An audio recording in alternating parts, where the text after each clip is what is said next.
So I'm a bit apprehensive to be giving the conference sandwich between our wonderful musical guest last week and our beloved Abbot Emeritus John, or last month, and our beloved Abbot Emeritus John next month. But here goes anyway. So can all of you see my screen? I can, yes. Wonderful. Okay. So I want to start this conference by talking about tide pools. So these are the usually pretty small pools of water that form when the tide goes out at the boundary of the land and the sea. So rock formations and just the shape of the geography will sometimes cause seawater to be left behind in these small pools that are then separated from the sea for a while before being flooded again with ocean water at high tide. When I was little, before we moved to Minnesota and living in Washington State, going out to see the tide pools was one of the like standard elementary school field trips. And the reason we went out to the beach to look at the tide pools is because the tide pools host a remarkable diversity of life. When I was preparing this talk, I was actually on YouTube looking for videos about tide pools, and pretty much all of them are about the like wild and wacky creatures that turn up in these tide pools that you can go find. And that's what I have an image of here is a tide pool. So it's precisely tide pools' position at the boundary of land and sea that makes them so productive for life.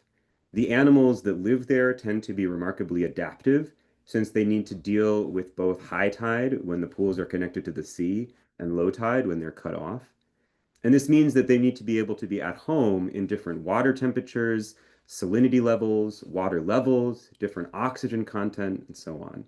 And indeed, some biologists theorize that the dynamic environment of tide pools is the very place where biological life originated on this planet, or perhaps the site of the evolution of the first land-walking animals. Tide pools as boundary zones, as thresholds between land and sea, make them places of complexity, development, novelty, in short, life at its most lively. So I'm talking about tide pools because I think they can serve as a beginning to reflecting on vocational thresholds. As oblates, we all have this experience of complexity, and I hope the lively and life-givingness of being called to multiple vocations. We are oblates, but also priests, spouses, parents, single people, more. In 2025, I became a husband, and then in 2021, I became an oblate, and now in 2025, 7 weeks ago, I became a permanent deacon. But I live at the intersection and the boundary of all of these vocations. In the shifting and deep waters of ordained mystery, or excuse me, in the shifting and deep waters of ordained ministry, as well as the practical realities of living on the shore. I'm going to stop sharing my screen now. So during my formation for the diaconate, a common theme that came up constantly was putting our marriage and our family life first. Our formators would often say, our first sacrament was to our marriages. And undoubtedly, this is because new deacons often tend to find themselves consumed by the work in their parishes. On fire with new ordination, they tend to overcommit themselves and become less present to their families. And so we're often prompted to think about this relationship between diaconal life and married life. The practical advice that we get in this regard is almost always to try to set up boundaries to ensure that we're reserving time for family life and not to overcommit ourselves to parish activities. And on a practical level, I think this is probably good advice, right? Already we have seen, people wanting to ask me to do some extra things at the church when it would take me away from home. But also, setting up boundaries in this way feels sort of inauthentic, almost as though being a deacon or a husband or an oblate was not something that was meant to permeate my whole life, but that it was something that I could put boundaries on one side or the other of on. That I could ask at any given moment, right now, am I being deacon Ben or husband Ben or oblate Ben? Who am I being at this given moment? A more productive way to think about the relationship between vocations, though, is not as a boundary that serves as a barrier between them, but as these productive boundary zones, like the tide pools, that permit diverse expressions of life. Ultimately, what we should probably strive for is vocational integration more than the setting up of boundaries. Not so that through the melding of two or more vocations, everything sort of blends together in this amorphous soup, but rather that the distinctiveness of one vocation can give life and vitality to the others.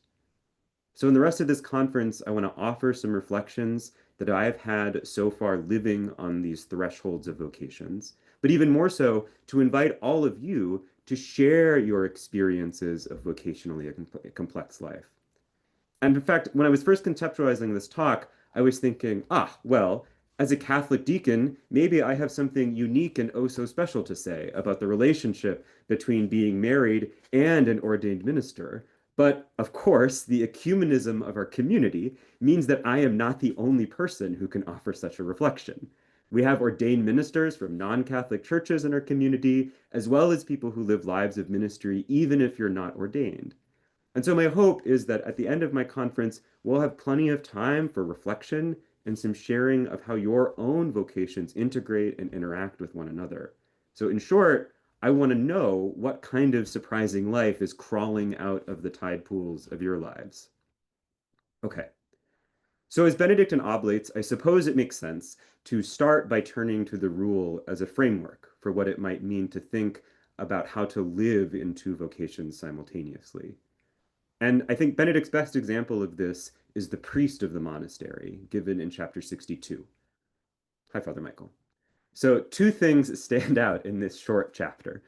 First, it's that the priests of the monastery mustn't allow their priesthood to overcome their monastic humility and obedience. One hopes, of course, that humility and obedience is also a feature of their priestly vocation.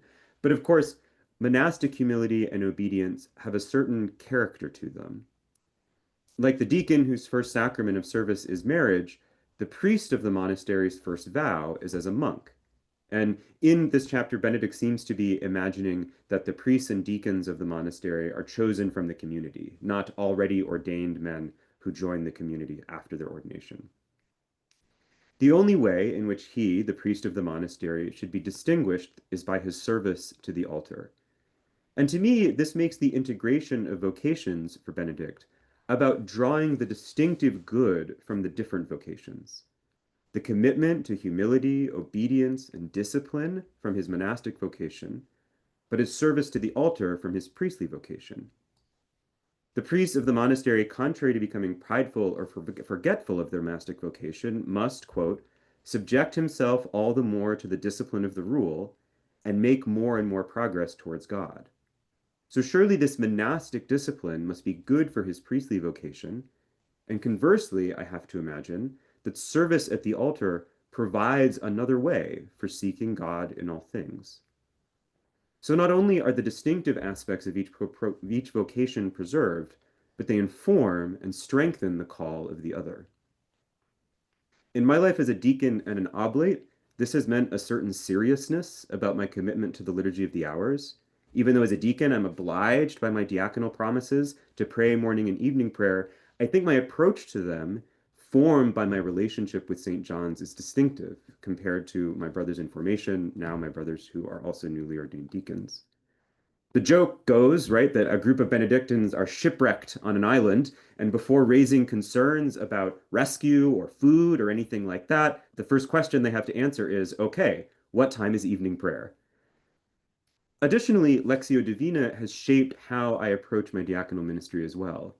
It is the tool that I use when I'm writing homilies, and my years of practice with Lectio as an oblate has sensitized me, I hope, to how God can speak through Scripture. And as a deacon, I see it as my responsibility to amplify that voice in my preaching. I'm still discovering how my diaconal vocation reflects back on my vocation as an oblate. But one thing I know is that in my marriage, the deacon's particular commitment to service had made me attentive in a more distinctive way to the ways that I make myself available to serve my family as a husband and a father. Not so much in doing things that I didn't do before, but understanding small acts of service as carrying a different and deeper meaning as an expression of serving Jesus in them. So another place where my formation as a deacon has shaped and enhanced how I live my vocation as a husband. So, my conference so far has been mostly about dwelling on the threshold between vocations, what it means to be in two vocations. But let's not forget that tide pools are created by the motion of the sea. The tide moves in and out, which is what makes tide pools so dynamic. So we might also think about what it means when bearing multiple vocations to travel back and forth across these thresholds. And here I'm going to draw on Deacon Tim O'Donnell's book, The Deacon, Icon of Christ the Servant and Minister of the Threshold, which I think is helpful for sketching different kinds of threshold experience. In this book, O'Donnell is trying to craft a theology of the diaconate. Deacons live as whole persons, but on the threshold, 1 foot in the sanctuary, and for many of us, 1 foot in the world. And this should probably sound similar to oblates, who live spiritually at least, partially in the monastery, but partially in the world. But the important development that I think he wants to get at is that we can understand this as a kind of active spirituality. It's not just that we stand there on the threshold, but we move across it to minister to both sides of the threshold. We go back and forth into these different worlds in order to bring the gifts of each side of the threshold to the other. In this, O'Donnell takes as his model Jesus, and he identifies 5 ways in which Jesus crosses thresholds. So, number one, within Israel, Jesus is crossing in and out of social boundaries within the Jewish community of his time. Just outside of Israel, there are stories in the Gospels of Jesus traveling outside of the people of God to the immediate neighbors, like the Syrophoenician woman, for instance. Beyond Israel itself, he commands his disciples to go and preach the gospel to all nations. And then, in more spiritual senses, Jesus serves as a minister of the threshold who is coming from God, but bringing us back to God.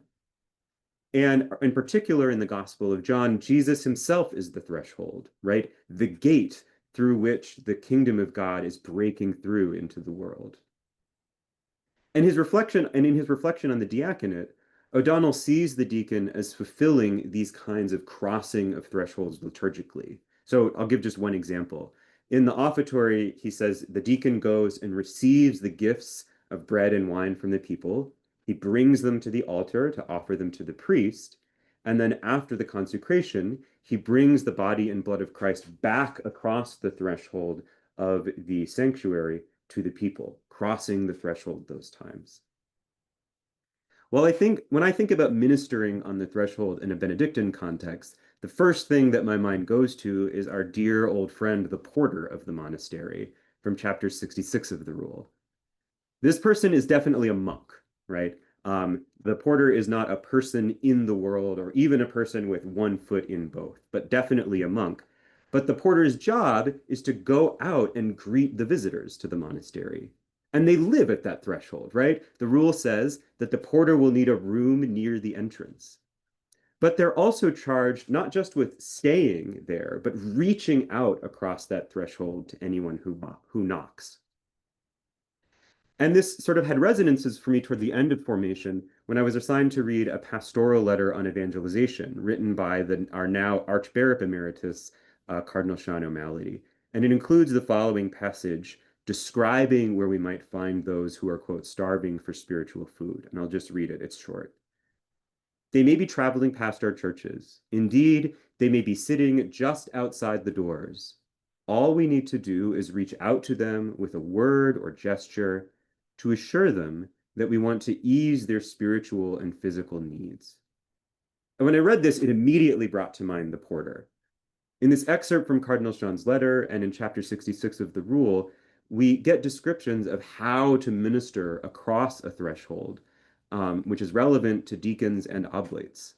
A deacon oblate needs to be available to the world that is just outside the church, open to it and present at the door, waiting, looking outside, so that we can see when the person who is starving for spiritual food in Cardinal Sean's letter or the poor man from the rule arrives. And then we have to be ready to greet them with love and support. The passage from Cardinal Sean's letter emphasizes that these people may not even realize that we can give them and can offer them what they're hungering for, a life with Christ. So one must not merely wait to welcome, but also be ready to go out. And this is evangelizing in our own particular way. The passage about the porter of the monastery also makes its contribution. In addition to going out into the world, which is what Cardinal Sean is emphasizing, the porter allows himself to receive from the world. The porter says when the poor man shows up, "Your blessing, please." Right? He looks upon the guest, greets him, welcomes him as Christ, but also wishes for him and his community to be blessed by that pilgrim. So again, we find an opportunity to draw the best parts from different vocations, not into a more, not only excuse me, we again find the opportunity to draw the best parts from different vocations into a more complete ministry. A diaconal vocation for me means going out into the world to serve it, but my oblate vocation provides a useful, sometimes correction, to not stray too far from my roots. This is Benedictine stability. To keep my room, as it were, in the monastery, but at the door of the monastery. At the same time, from the porter, I learn how to accept blessings from outside the monastery's walls or the walls of the church. Indeed, to ask for those blessings as equally a part of being a threshold minister.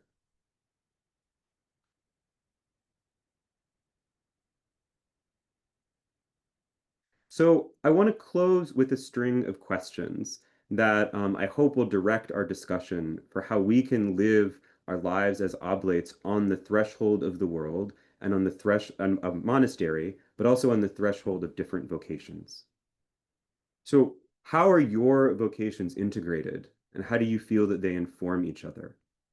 How can each of our ways of living our vocations be colored by the constellations of vocations that we have? How do we understand our going out from the monastery and our going in the context of our other vocations? So when you go out, what do you bring to share with the world? And when you go back in, what do you bring to share with your community?